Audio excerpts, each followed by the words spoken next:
This episode of the podcast is brought to you by our friends at Regrow.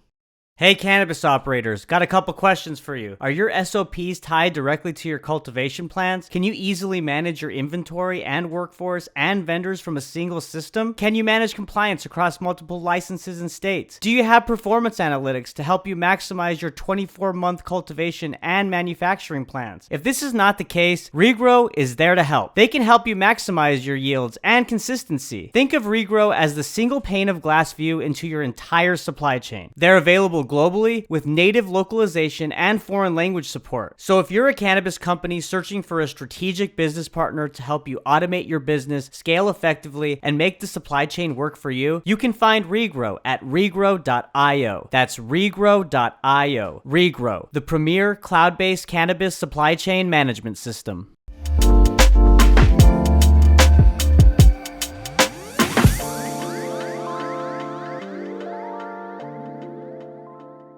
Jesus, what's going on, man? Hey, how's it going, Kevin? I'm doing well. Thanks for making time for me in the audience today. Thank you very much for having me. I appreciate it. Yeah, of course. Jesus, I was looking at your background before we started recording, and it looks like you're fairly recent into the role of Chief Executive Officer with POSIBL.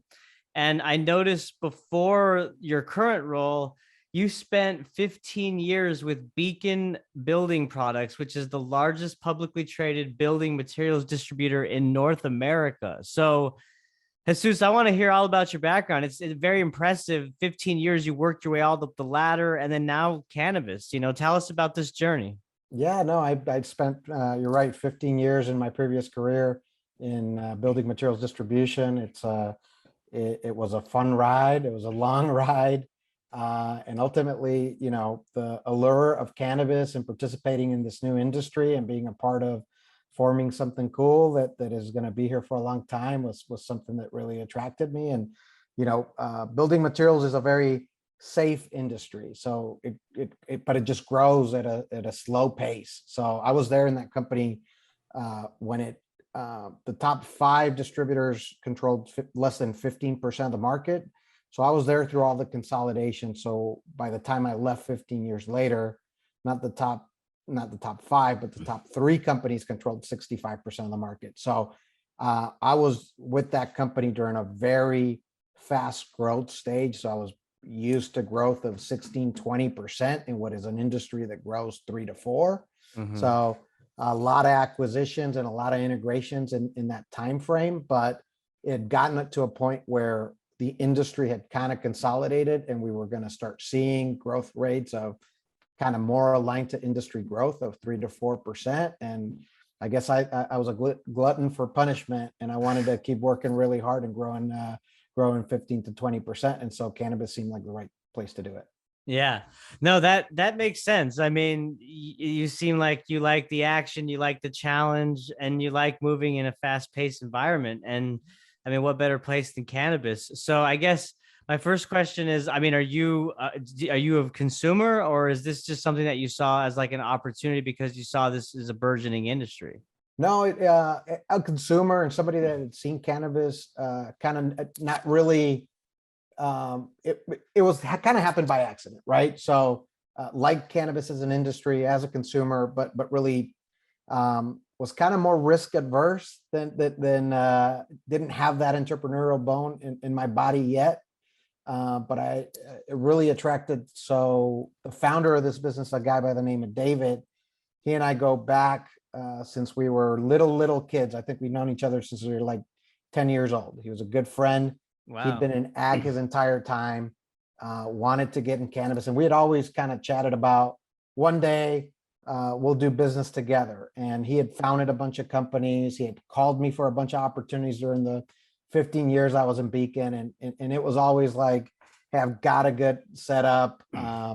Really can't really be a part of it unless it's something where, I could be a part of molding, come and lead it. I don't want to be one more. And so this was the right opportunity after, many years of talking to different opportunities. This is the one that just looked too attractive and to do be in business with somebody. There's a funny story behind it. So we opened up our first business together when we were like 14 years old. What? We're both from a little town called Hermosillo in Mexico. And so Okay. we opened a ceviche shop, and it was three of us. And here's the crazy part of that story. So it was David, myself, and a guy by the name of Hector Salazar, who just so happens to be our COO today. And No shit. right, so Wow. it took it all the way back. So That is freaking awesome, man. That's really, really cool. and it wasn't even because it's just the backgrounds aligned perfectly. So I was living now in California in a big sales organization and a distribution, and then Hector, we all went our separate ways. So Hector was running a very, very large greenhouse organic tomato grow in Mexico. It's a tomato grow that supplies a very, very large percentage of the tomatoes sold in the United States. And David had done the same thing. So both of them were in ag. I wasn't, but just the stars aligned. So for us to kind of launch this together. Well, I mean, that's really no business is done by any one person, right? Everyone brings a certain skill set to the table. And the fact that you guys go back so far, I mean, that's super unique, man. I mean, I can relate because I have friends from third grade, best friends that, I mean, they were at my wedding, right? They were in my wedding. And so I can relate in that aspect, but not the business aspect. That's like cherry on top, because you guys already kind of know how you operate, what your pet peeves are, what you're really good at, and so seems like that would just be a really easy way to work with one We, another. we do and we don't, right? We know each other True. personally very well. We hadn't worked together for, I mean, since barring 14 since barring when we 14 were years old. exactly right. So so many years later. So so professionally we had all gone our separate ways, but I think the trust and the respect and the friendship kind of still shines through all that. So that is one more of the things that made this kind of an opportunity. It was too good to pass. That's awesome, man. Well, you've painted the picture, or you kind of set the stage. So why don't you start by telling us, your role as CEO at Possible, and then David and Hector, and kind of how they're involved and what their roles are. Yeah, so David is a serial entrepreneur. So he's got his hands full with an ag business that he operates in Mexico that is very large. He really was the one with the vision. So he grows vegetables for under contract for places like Whole Foods, Costco, all the big produce companies, and really he kind of had the vision and said, "Hey, I trust you guys. I'm going to be in Mexico running my business. You guys go for it." And then really Hector having the background in greenhouse and the grow and the structure really is invaluable to the company and how we structure it. And then really I'm just a pretty face. So now I'm Come really on. my role is more of the team building, culture, morale, and kind of strategic vision for the company. So we do have a pretty unique business model. So we didn't set out to be kind of vertically integrated company. What we are kind of really designed to be is a supply chain solution for folks looking to launch brands in California. So we know what we're good at, which is growing and co-packaging product. So we take everything from early on in the supply chain, all the way from genetics, planning what brands want to grow, what they want to put in their bag, what's the THC content, what's the spec. We built those products along with them. We provide a roadmap for brands so that every month we know exactly what they need. We're growing it to spec, packaging it to spec. And so we concentrate on all the front side of the supply chain and what we're good at, which is cultivation. And we let the brands kind of take it from there and do what they're good at, which is building a brand. It's one of the things that's very hard to do in this industry. There's definitely plenty of margin to be vertically integrated throughout the supply chain, if you will. There's efficiencies of that, but it really becomes kind of running 15 different businesses or 10 different businesses if you're trying to do everything. And so we took a different approach and said, we're just going to be very good at what we do. And we're going to partner with brands in California that are strong, and we're going to be their cultivation and co-packaging arm. So We work with 15 of the largest brands in the state. So, I mean, most consumers in California smoked our flower at one point or another. They just probably didn't know it.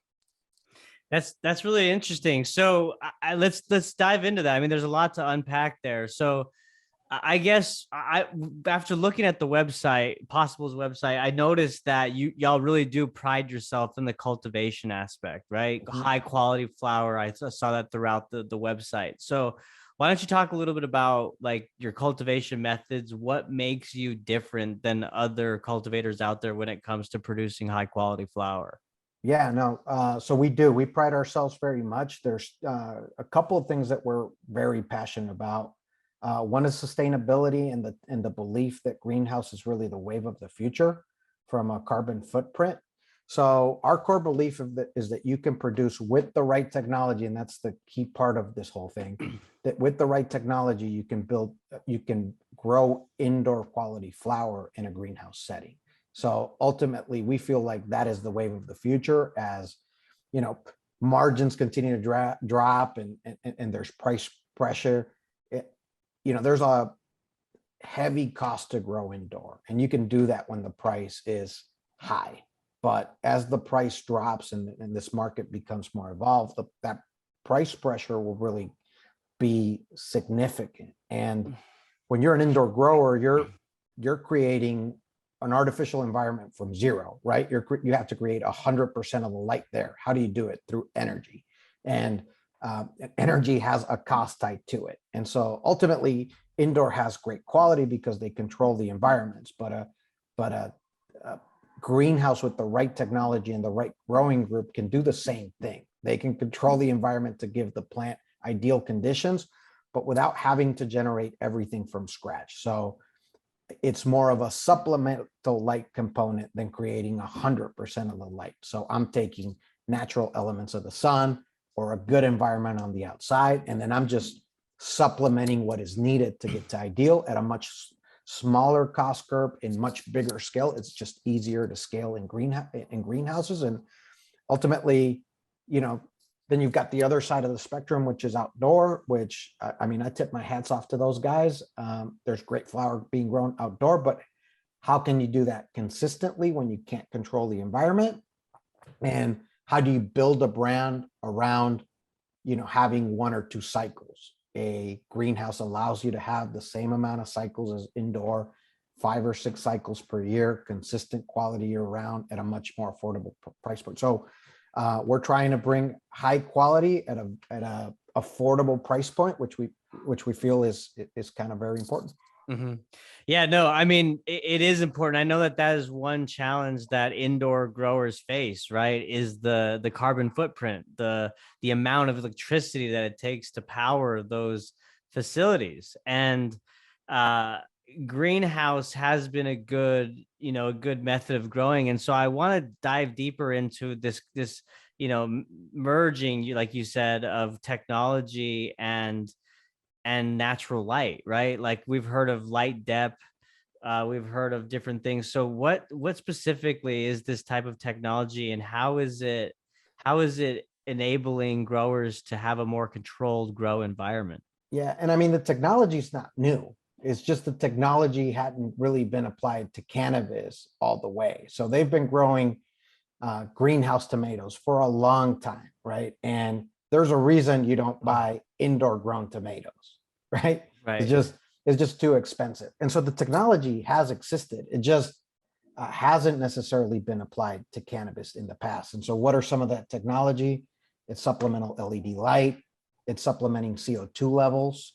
It's ergonomics as far as like space utilization with rolling benches. It's automatic irrigation. It's sensor controls that will tell your greenhouse when to open vents, when to close vents, when to close the shades, when to reduce your light intensity. It's smart greenhouses in the way that there's sensors throughout to maintain that environment. It's all about maintaining an ideal environment for the plant. And so, as we look at, what other technologies are we incorporating? So we're building a project. So maybe to give a little bit of background on our project. So it's a 12-acre farm. It's kind of a two-stage project, we retrofitted 100,000 square foot of the existing greenhouses that were there, and that's what we're cultivating in today. We've also now started, we had been designing and getting the project approved through the county, which has taken years, but we're now breaking ground on the new phase of the project, which is 120,000 square feet of very high tech greenhouses. That those high techs also incorporates a natural gas cogeneration plant. So along the lines of making sure this project is future proof, we can produce energy off of natural gas much cheaper than off the standard grid. When you burn natural energy, it produces CO2. It just so happens that cannabis plants love CO2. So you reintroduce that CO2 back to the plants. That actually promotes growth. And it becomes a sustainable project, right? So you're the CO2 you're producing, you're feeding back to the plants. We also have a water recirculation system. So you're irrigating and feeding nutrients back with the same water that you introduce to the plant. So really, we feel like there's a responsibility as the cannabis industry grows to make sure that it's growing in a sustainable way.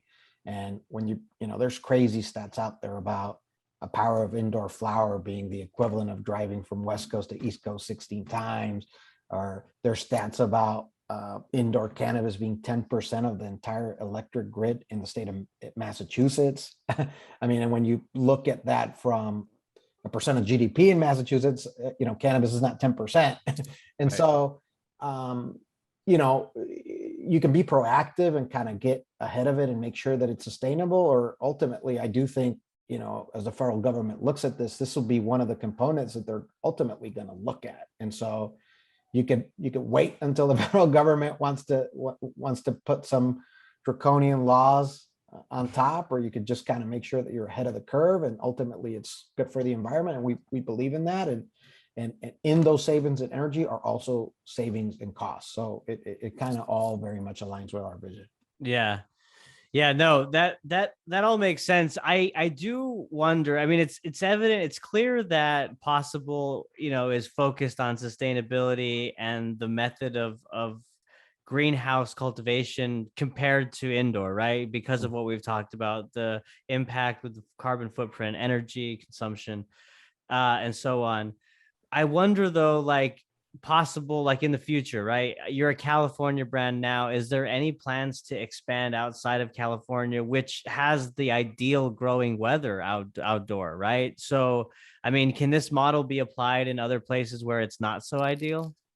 It can and it can't, right? So it's about keeping the ideal climate conditions for the plant. So when you've got weather and sunlight that is already very aligned with what the plant needs, you're supplementing very little on both ends. The further along that range that you can, yeah, absolutely, you can do it from a greenhouse, but the further along that range you get, the more energy it takes to do, and hence more cost as well. So could you do a greenhouse project in New York? Yeah, absolutely, you could, but will it require the same amount of energy as it would in California to control the variables? It absolutely will not. And so that is very much something that we see. And I mean, there's certainly more profitable places to grow than California based on current pricing, in those pay to play states. But when you do look at long term,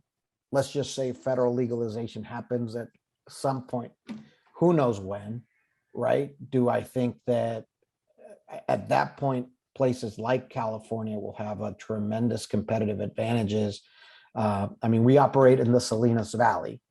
The Salinas Valley, they call it like salad bowl of the world. California produces a very large percentage of the vegetables, fruits and vegetables sold in the United States, and there's a reason why. And so if in a market, I don't anticipate that it would be very different in cannabis, and that's just my personal opinion. Mm-hmm. So it sounds like in the short term, there's really no plan to expand outside of California at this point for POSIBL, right? No, and I mean, California is the largest market in the United States, right? And so there's plenty to chew on. I mean, if we one day became number one cultivator and had a tremendous market share, then sure, it'd be attractive. But I think we got plenty to chew on for now. Totally. Yeah. No, I understand that. And I also like understand your model, right? It makes a lot of sense. I mean, there's a lot of cost to barrier to enter into cannabis, right? There's it's so expensive, to get started. Licensing, if you're cultivating, I mean, you got to have land, you got to have irrigation, you got to have all the equipment, you got to greenhouse technology, like you've talked about. There's so many variables, and so it makes sense for brands that want to enter the space, especially with so much traction that it's getting, to partner with a cultivator, right? And you touched on the top 15, or the big 15 within California. Why don't you talk a little bit about those partners, and maybe, like, another question is there any is possible focused on a smaller client or smaller partner as well? It's maybe medium to size, medium-sized companies that Yeah, aren't as big. we have every part covered. So big customers, small customers, customers that go for value brands, which we allocate smalls, folks that are going towards like the high end of greenhouse, that are only taking top flower, and then we package pre-rolls as well on top of that. And then, yes, we do make it a point to also partner with smaller brands. So I'll give you an example. A gentleman by the name of Morris Kelly, who owns SF Roots, which is a social equity brand based out of San Francisco, right? So we take great pride in the fact that we've worked with him, and kind of those are the folks that need to be a part of this industry as it grows. You mentioned it, the cost to enter and the cost of capital and how hard it is to participate makes it very restrictive, and that's a sad thing. So we do make it a point to be in business and help those folks be a part of the industry. At the same token, we have brands like Union Electric or Old Pal, Smarty Plants, Space Coyote, Stone Road, et cetera, that many customers would recognize in California, that have carved out a pretty significant market share as well. Yeah. No, it's great that, I mean, I love that you called out that the one partner that's focused on the social equity component, because that's just more and more important as things are moving so fast, especially with talks of reform at the federal level, and the senators being hyper focused on social equity. It's important that the industry is as well, Absolutely. I Yeah. mean, absolutely. And I mean, we do some stuff that maybe wouldn't technically qualify as social equity, but we see as a big part of moving the industry forward. So we've also partnered with a lot of traditional breeders that have been doing this for a long time, kind of creating this incredible palette of strains that we now have available. Those guys have been putting in years and years of work to come down to a strain that then becomes a sensation. But fortunately for the breeders, the way to monetize our IP today is really through seeds. But once you sell seeds, your IP's out there. You can't really control it. So since all that knowledge that we've gained and kind of helping brands go to market and launching and being an important cog of their supply chain, we've also applied to some folks in the breeding community. There's a partnership we're super excited right now that we have going on with Mean Gene from Freeborn Selections, where we're helping to bring some of the strains that really haven't hit the legal market at scale ever, because I mean, it takes a lot of money to grow them out in a big way. And so we're applying those same resources that we have for the brands into making some important investments in kind of the industry and the folks that have participated and made it possible for all of us. Yeah, no, that's great. Jesus, I want to ask you, man. So I don't know how long you've been in this role, and we just talked at the beginning of the podcast about how cannabis is a new industry that you've entered into. So what's your thoughts, like, reflecting on however long you've been in this role? Like, what is your viewpoint of the industry and kind of the culture? Yeah, so a year and a half in, and I'd say it is a melding pots of personalities and backgrounds, which makes it super interesting. I think the misconception is that cannabis is probably just a very easy industry that people make all kinds of money. I mean, it is a hard grind. I thought my previous industry. People worked hard and it was difficult to make money, but this takes it to a whole nother level. So it's very capital intensive. Folks are extremely passionate about the industry. And I think when you like what you do, people tend to work even harder at it. And so Yep. it's very fast paced, a lot of hard work that goes into it. Yes, there are some great folks that you meet along the way in this industry. And I think more than anything, the challenges are operating in this gray space, right? You're legal, but you're not legal, right? From a federal level. And so things that you would never think of as challenges in any other business, like, hey, making a bank deposit, right? like how often had you had to like stop and think how you're going to process a bank payment or deposit? And like, those are everyday challenges for cannabis. And it's right? crazy, man. Banking, I can't, it's the low hanging fruit of cannabis reform right now. Like, I don't understand why the elected officials at the federal level have not taken action on that yet. It's crazy. And it's crazy. I mean, you mentioned it too when you talked about other states. I mean, the way it's structured right now is, if you want to have a national brand, you have to build a supply chain in every single state, right? Right. Yeah, you're starting over in every state. Yeah. And ultimately, what kind of inefficiencies does that create long term? Exactly. Right. So, because like now you're going to have producers and like, let's just say growers in places that shouldn't be growing, and you're going to have distribution in places that shouldn't be have distribution. And it's a little bit silly, but it is what it is. And ultimately it'll all get sorted out at some point, hopefully. Hey, all we can do is sit back and we can vote. I guess that's the one thing we can do. But yeah, it's going to be interesting how it plays out. I mean, what today is October 29th, and November is going to be an interesting month for the cannabis industry. It's specifically in California. I mean, it is a very, very challenging year for growers, with the way, bulk pricing has really completely deteriorated.